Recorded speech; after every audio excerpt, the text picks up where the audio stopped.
All right. Welcome to another episode of the MangoStrike podcast. Today we got a special one for you. We got Aaron Murphy from Murphslife. You might recognize him from TikTok. He does these awesome TikToks where he helps people out. And how would you describe yourself? Are you a TikToker? Are you like a humanitarian? Are you a humanitarian TikToker? What? Man, How do you how do you yeah, describe I yourself? don't even know how to describe that, man. Honestly, like, I don't really feel like a TikToker because I was always against TikTok. I just thought it was kind of like Hmm. a stupid app, to be honest, for really young kids. I don't know anything about it, and Hmm. and to learn Spanish actually. So I've been backpacking for a couple of years, and to learn Spanish, I started making YouTube videos about Venezuelan immigrants down here. So really, it originally just started out as me just trying to learn Spanish, and I just I thought it was fascinating why there was just millions of these immigrants living, like homeless, and kind of like what got me onto this. Kind of going back to your TikTok thing is oh man, how can I explain this? Is like I remember it was like my first week inside in South America here in Bogota, Colombia, like right when I started backpacking, Hmm. and I had this guy like just kind of in shambles eating at the hotel eating breakfast with me. Started chatting with him, and he was showing me pictures on his phone of like his home. It was like this gnarly house, beautiful cars, and like like this, it would be like a multi-million-dollar home like anywhere in the United States. And he's like, I have nothing now, like our economy completely crashed. And I was just like, it was just fascinating to see the reality that we can lose everything, like this. Hmm. Yeah. And so anyway, so I was just kind of like, that's kind of why I started doing Venezuelans, filming them. Hmm. And this whole time I had like my sister and one of my friends. She kept telling me to get a TikTok, like, hey, you need to put your stuff on there. And I downloaded the app, and it was just like, like I saw my For You page, and it's just like a bunch of 16-year-old girls shaking their asses. So I was like, I don't have time to be on this app. Hmm. And it was honestly like 6, 7 weeks ago where my friend was uploading videos of some of the YouTube videos on there. And so I wasn't even me uploading it until like 6 weeks ago, where I was like, all right, I'm going to do my first TikTok just for the fun of it. And Hmm. that was a kid who kind of lives by me named David. That was one of my first viral videos that had over 1 million views. Hmm. And yeah, my other neighbor was like, hey, David's mom just abandoned him. She's an alcoholic who ran off to Peru. And he's only like 15 years old. I don't remember exactly how old he is. That's the So one with that you help with all the cell phone accessories. yep, yep, yeah. I got him Okay. a cell phone accessory, and I just kind of like filmed it. And it really wasn't like, it's kind of weird because like even in my YouTube videos, I mostly just do like videos of people showing how they live, and it's not so much of like, hey, we're gonna Hmm. go hook these people up with like food and stuff, or necessities. But it was like I did this, and I wasn't expecting it to go viral at all. It was more of like shocking to me of like this, my mom or the my neighbor's mom abandoned him, and this kid is like, you know basically Hmm. homeless with these two little brothers.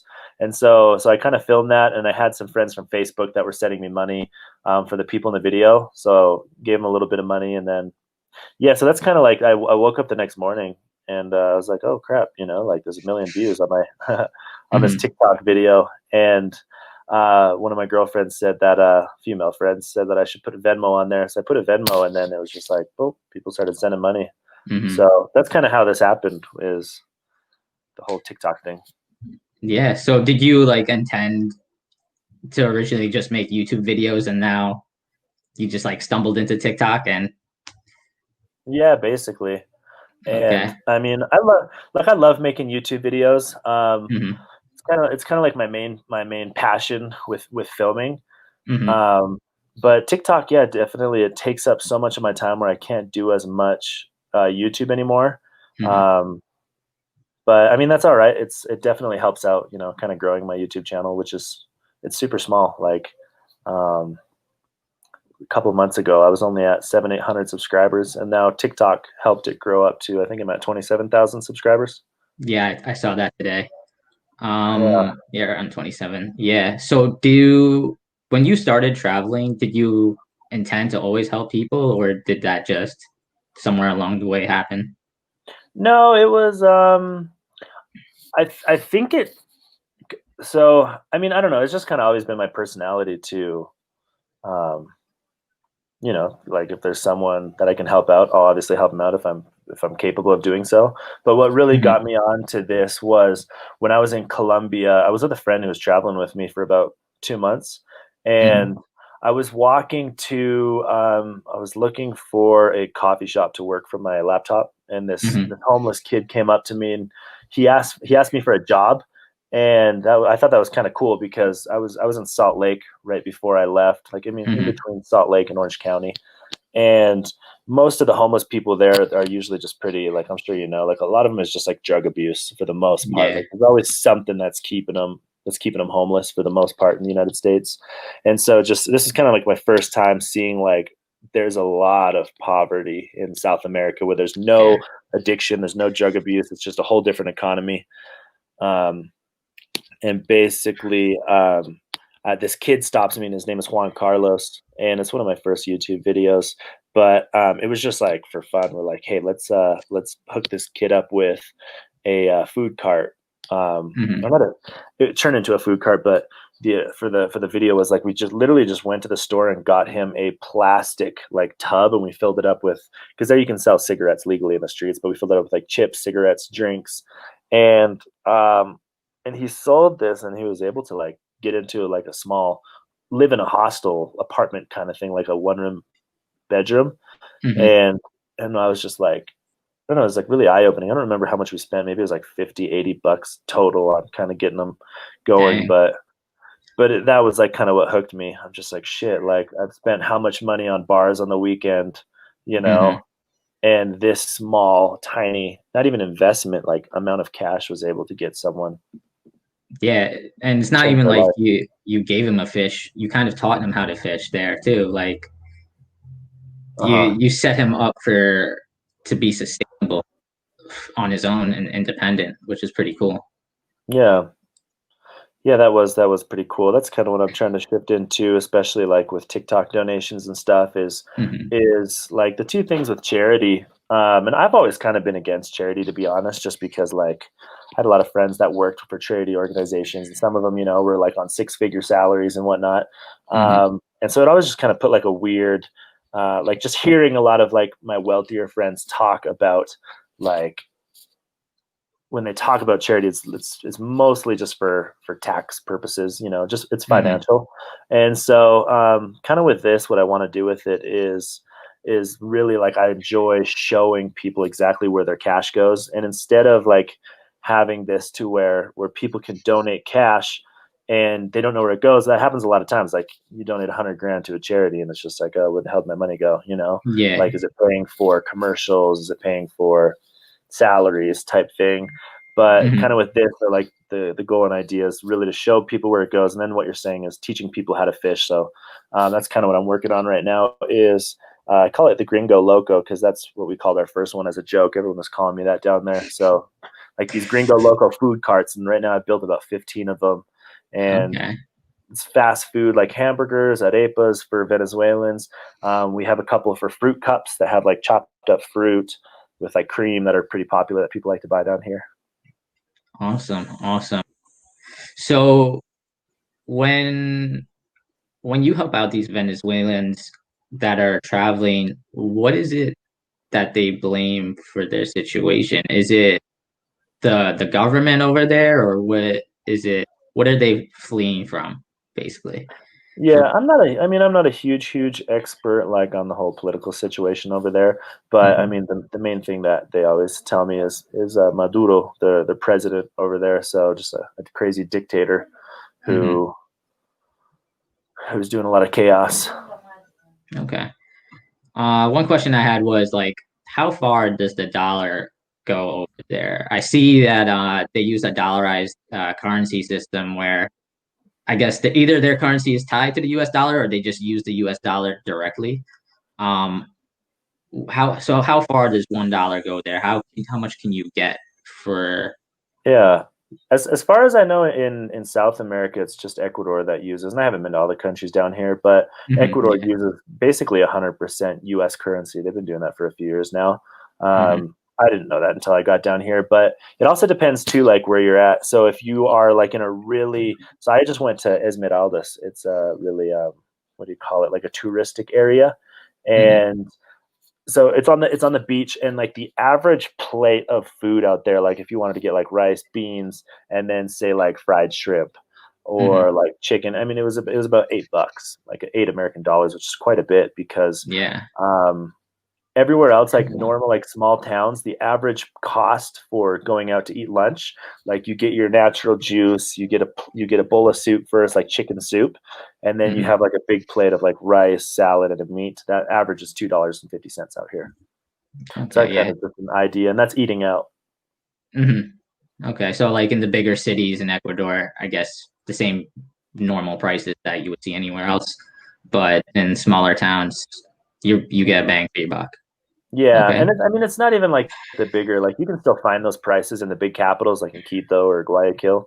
Like if you're in the Hmm. more like away from like the center, like the more wealthier areas. But yeah, it's still I don't know. I would say it's about like two times cheaper than average United States costs. Hmm. I Okay. mean, not even that too, because like for example, you can rent a home in this town where I'm at. Like you can rent a house for about, or an apartment, like a two-bedroom apartment. You have your bathroom, your kitchen, living room, and that's Hmm. about $90, 90 to $110. Wow. That's pretty cheap. It's crazy. Yeah, Yeah, especially like coming from New York. I can't even imagine that. That's wild. But right. Yeah, it's like your bus yeah, your bus fare for a couple of weeks. yeah. So you can change someone's life with not a lot of money out there, right? Uh Or huh.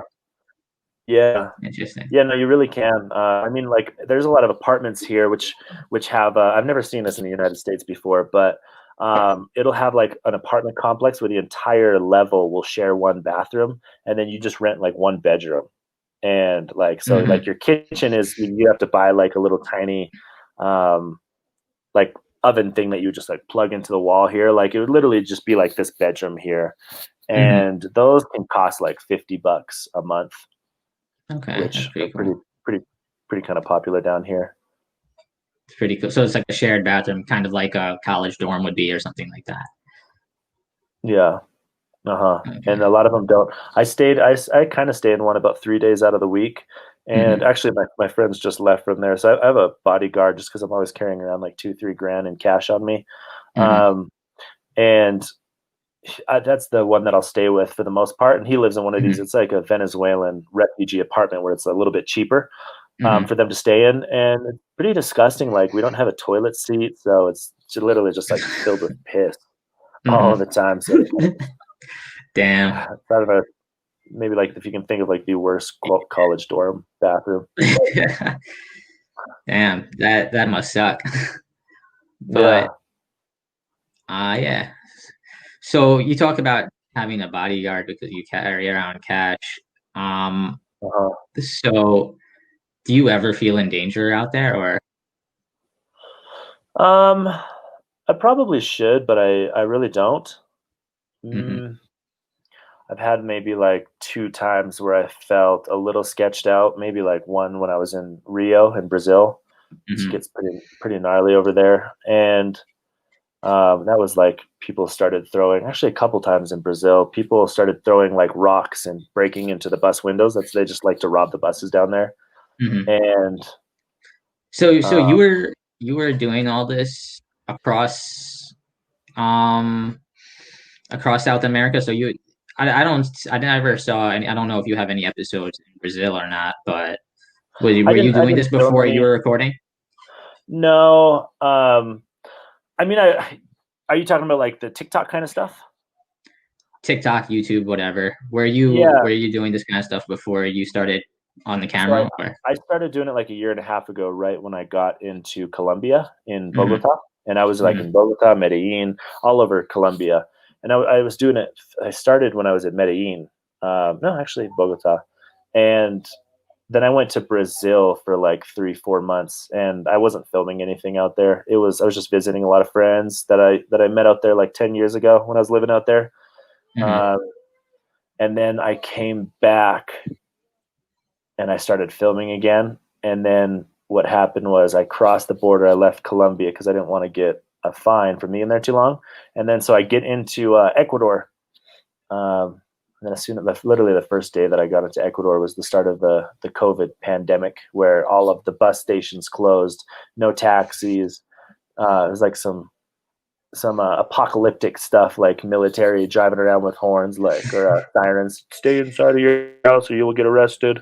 It's like, whoa. So how has COVID affected what you do? Are the people out there concerned about it, or is it just trivial compared to everything else that they got to deal with? No, COVID's pretty gnarly right now. It's basically what everyone talks about. Hmm. It's a huge thing down here, and it's basically destroyed a lot of mom and pop shops down here because Hmm. for the Yeah. first like 4 months, everything was 100% closed except like a few restaurants and then like 3 grocery stores in my entire town here. Like it was just closed. Hmm. Um, and so, yeah. And then right now, like 100% of people outside, you don't see anyone not wearing their mask in the town I'm in. It's just all Hmm. you hear on like the news. And so it's Hmm. a big deal down here. Do you think those mom and pop shops are going to come back eventually, or no? No, because most stores are open right now, and it's just like it's weird. You'll see it's just so many shops that are kind of closed. But Hmm. I mean, they're getting filled up because other people are kind of moving in and purchasing them out. So, Hmm. Hmm. but yeah, I run into a lot of people all the time that are like, I don't have anything. My entire life savings got destroyed with COVID. So did you start traveling? Or why did you start traveling? Let's go with that. I always like to travel. Like I went to like Hmm. Guatemala a while ago with a friend, Mexico a few times. Where I spent like a month down there, just kind of hanging out. But I think Hmm. like the main reason was I was drinking quite a bit in my 20s. It was just like a heavy party life. Hmm. And I sobered up a couple years ago. Just got over it, and I was working in a nightclub in Salt Lake City called Button Down, where I was doing the marketing, kind of helping run this club. And it was like every weekend, we would just have um, like 2 to 3 thousand people coming through this nightclub a weekend, and it was like I was just over it, because I wasn't drinking, so I was just always around my friends Hmm. who were intoxicated, and I just felt like really bored. Kind of Hmm. like I need something new right now. Hmm. And so anyway, I went to a Diplo concert with a bunch of my friends, and I haven't smoked weed in a long time. And everyone Hmm. was like, I was like, you guys, you know what? I'm gonna smoke weed. It's been over a year, and so Hmm. everyone's just like, yeah, like handing me like blunts and like their pens and stuff, and I just got like so out of my mind. I was blitzed, dude, Yeah. um, and I was just like started getting this anxiety of like what I'm talking about right now, like super strong. I'm like, what the hell am I doing? Hmm. With my life here. Like I'm in my 30s now. Like, it's 31, and um, and then I just had like this stupid epiphany where I'm like, I'm moving to South America. I'm moving to South America. Like it was so strong in my head, Whoa. and everyone's just like, you're crazy, man. I was like, I'm moving to South America. And I call up my sister and my brother. Actually, before this happened, I called it the Great and Spacious Purge. Like while I'm high, I bought 2 packs of cigarettes. I bought a can of dip. I just Hmm. love smoking cigarettes, and I'm just smoking so much. And then I get to my house in Salt Lake. I lived in the place called the American Towers, and I'm throwing up, dude. It's like 3, 4 in the morning from like so much nicotine. But Hmm. it was like this weird thing in my head that anyway, so I like overdo it, so I like don't want to do it again. It's like kind of Hmm. a personality, and I'm throwing up like all over my feet in the shower, and there's just barf everywhere, and I have like this crazy anxiety, and I'm leaving, and then my brother and sister came over the next day, and I was like, have whatever you want, like clothes, shoes, Hmm. little statues, whatever that was there, and Hmm. I ran off to Irvine for a little bit to renew my passport, but like literally that next day, I took off to California, and then I was gone. And Bogota, I had my backpack. Dang. I knew a little bit of Spanish. Hmm. I was like, all right, cool. I haven't been back since. So how long has it been since you left? About a year and a half. A year and a half. Okay. Uh-huh. Cool. So was that difficult to do? to just drop everything, or like the way you sound to Mm, make it sound, it sounds pretty, like for you it was like a instinctive type of thing to do. it was. I had like I remember I had super strong anxiety like right before leaving of like what am I doing? What am I doing? You Mhm, know, kind of thing. And but I don't know. Like I think like sometimes when you get something in your head, you mhm. know, or you go through certain things in your life that just kind of I don't even want to say like prepares you, but just kind of like slowly nudges you along where it's like, all right, I'm here now. I'm here now. I'm here now. I don't know if that makes sense. Mhm. It's pretty cool. So, um, so there's this episode of Anthony Bourdain. I don't know if you ever seen the show, Parts Unknown, where he travels to Haiti and he's trying to help. He's eating a bunch of food and he basically sees a bunch of kids that are hungry, so he buys the restaurant out, or the lady he's buying food from out, and tries to give everyone food. And a bunch of older people or older kids see it and start bullying the younger kids, and people start pushing each other around. When you give out money or something like that, do other people ever like watch and try to get something from you or anything like that? Do you mean like try to be like from me personally or from the people that are receiving? Either one. I mean, from me in the moment, no. But like, I'll have a lot of people that will just like you give someone something and then they get used to that and they want more and more and more and more. You know what I mean? And Yeah. that's just something that I'm dealing with on, kind of on a daily basis. Which is why I don't give my phone number out anymore. I got burned out from that of Hmm. like people hitting me up like crazy, like insanely amounts, and then like giving out my number. So I had to go like on this gnarly blocking spree. But like Yeah. another example of that would be the first time that I really saw that was actually 2 days ago. Like I uploaded a YouTube video last night or Hmm. yesterday, and we went to the border between Colombia and Ecuador because it's completely closed right now. But Hmm. there's still like a lot of trochas, they're called, like those, like those trails that people will take like coyotes to get them across into new other countries. Yeah. And we're hanging out there. Me, my buddy Romel, who also like watches over like my money and stuff, and then this girl who wanted to hang out with us for a day. And so we're hanging out at like the main entrance where a lot of the Venezuelans will come in through Hmm. Colombia, like into Ecuador, and it's like along the freeway. And there's this lady there who's like selling. She has a baby cart, but it's filled with like water, apples, chips, bananas that she sells to the people like coming out of the trochas. Hmm. Uh, and so anyway, I asked her like, when's the last time that you had a like a day off with your family? And she told me that they like her family can't even eat twice a day anymore. Just there's no money. And so basically, kind of like the same thing. I just had a bunch of money in my pocket, so I handed her a handful of 20s, Hmm. probably just like $120, and told her to go rest with her family. And literally, kind of as we did that, there was just like families and families that were coming up from the hill. There's probably like 50, 60 people there total. Hmm. And my buddy was like, who wants water? Who wants Gatorade? Like, we had this thing, and I said, like for the children first, Hmm. para los niños, and and you could see kind of like in the video, like not all of it, but there was just like nobody, nobody really. They were just fighting kind of over this, like just kind of Yeah. running. It wasn't Hmm. too gnarly, but it kind of just made me think of like when people are in that state of desperation, they act Hmm.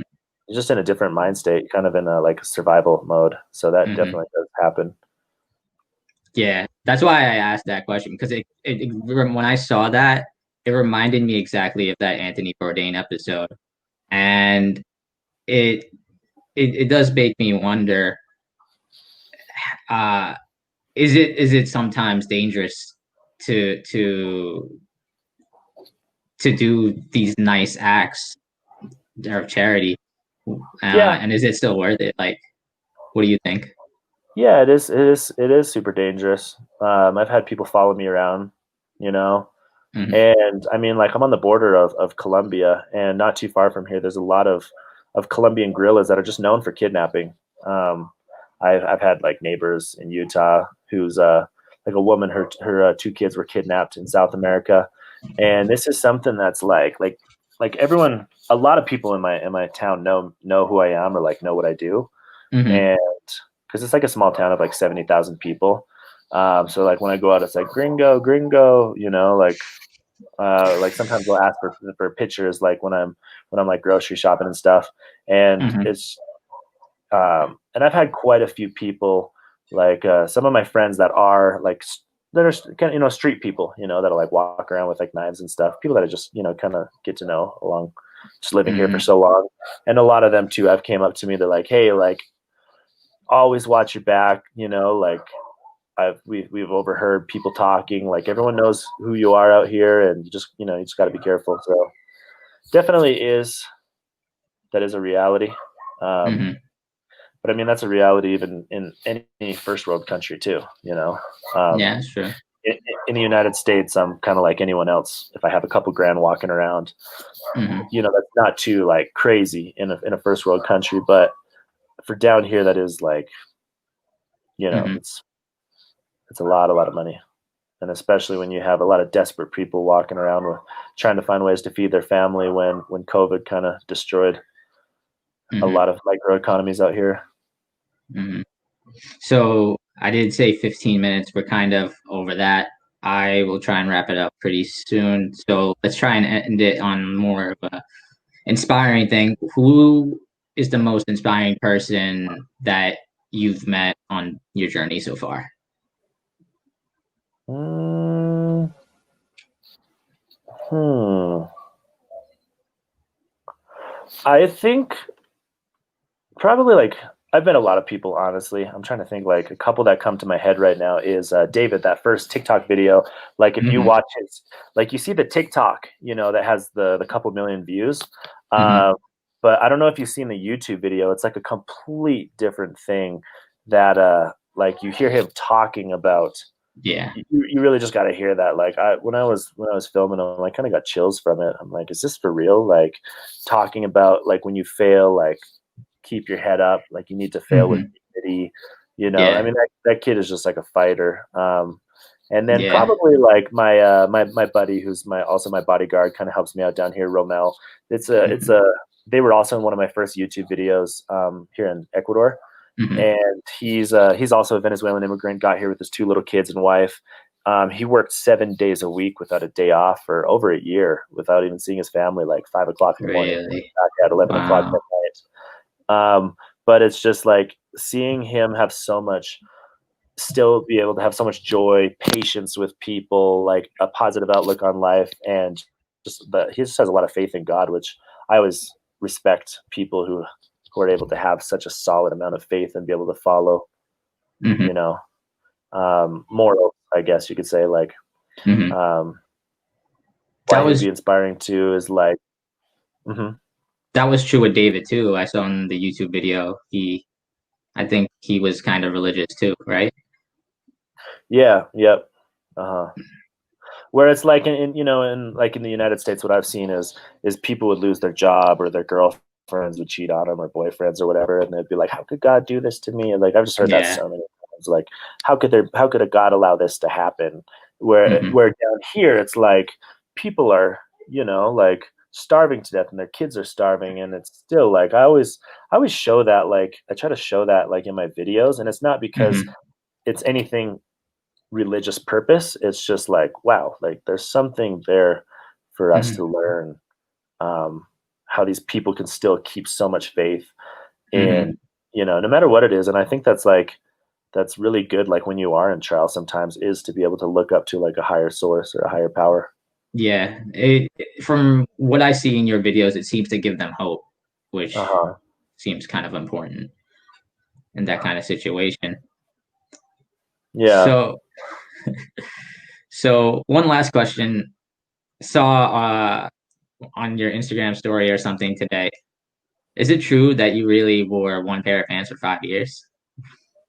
I have yeah, so this is like my one pair of pants that I've had for it's from I think it's from PacSun, this pair of pants. Hmm. But literally like I probably have had about 3 pairs of pants, but you know, like the pants that you just never Mhm. used. Like you can go Yeah. back like in all of my all of my pictures, and it's. I mean, the only time I'll be wearing something else is if I'm washing them, and I'm at a friend's house. I'm like, hey, let me use your pair of pants, but they're just like they're dissolving on me right now. Yeah, All right. I think that's gonna wrap it up.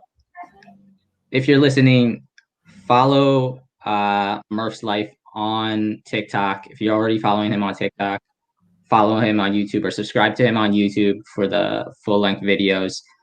Consider donating to his Venmo. What's your Venmo? Murphslife 24. Murphslife 24. Yeah, And donate no matter how much you can. If you can only donate $1, it's fine. Goes pretty far.